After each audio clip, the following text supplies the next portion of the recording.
સુરતની કે જ્યાં ખાડી પૂરના પાણીને કારણે લોકોને પારાવાર મુશ્કેલી વેઠવાનો વારો આવ્યો છે। ચો તરફ અત્યારે જળ જમાવડો જોવા મળી રહ્યો છે। સુરતના દ્રશ્યો છે। ત્રીજા દિવસે પણ સુરત શહેરમાં જળબંબાકારની સ્થિતિ જેમની તેમ છે। ખાડી પૂરના પાણીથી હજુ પણ શહેરના અનેક વિસ્તારોમાં જળબંબાકારની સ્થિતિ છે। વરેલીની સાઈ દર્શન સોસાયટીમાં આવેલા અંદાજિત 100 જેટલા મકાનો હજુ પણ પાણી ફરી વળ્યા છે, જેના કારણે લોકોને હાલાકી પડી રહી છે। સોસાયટીઓમાં પાણી ફરી વળતા ઘર વખરીને નુકસાન થયું છે। સરથાણામાં પણ ત્રીજા દિવસે ખાડીપૂરના પાણી યથાવત છે।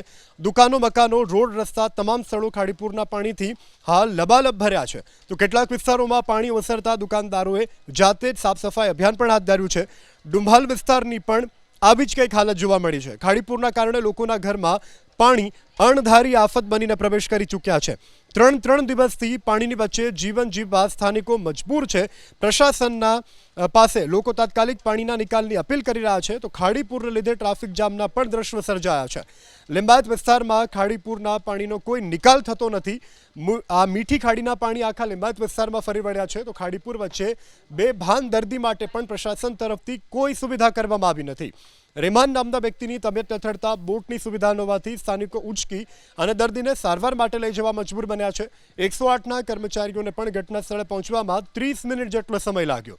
પૂણા કુંભારિયામાં ખાડીનું જોવા મળ્યું છે રૌદ્ર સ્વરૂપ। વાલક ખાડીના પાણીએ ટેક્સટાઇલ ઉદ્યોગને તહેસ-નહેસ કરી નાખ્યો છે। ટેક્સટાઇલ માર્કેટમાં ખાડીના પાણી ફરી વળ્યા છે।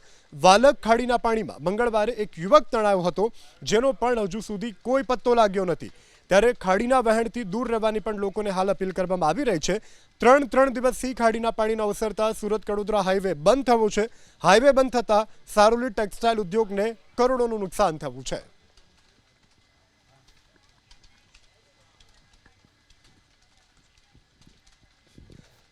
તો સુરત જિલ્લામાં ખાડીપૂરથી હાલ જળબંબાકાર જોવા મળી રહ્યો છે। સુરત શહેરની સાથે જિલ્લામાં પણ ખાડીપૂરથી ચારે તરફ જળબંબાકારની સ્થિતિ। પલસાણાના વરેલી ગામમાં ચારે તરફ પાણી ફરી વળ્યા છે। ખાડીના રાધા પૂનમ કોમ્પ્લેક્સમાં પાણી ફરી વળતા 100થી પણ વધુ પરિવારો અત્યારે ઘરમાં જ કેદ છે।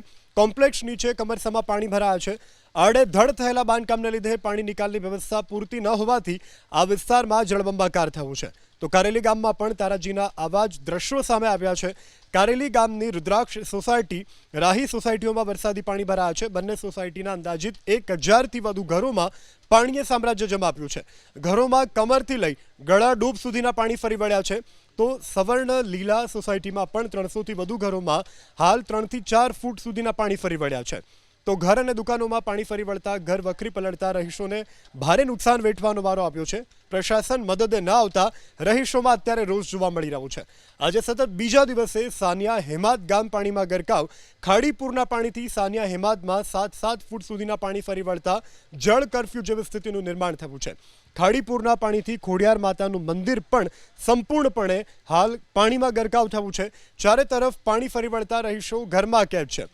વારંવારની રજૂઆત છતાં સાનિયા હેમાદમાં ખાડીપૂરના પાણીની સમસ્યાનો હજુ સુધી કોઈ ઉકેલ આપ્યો નથી।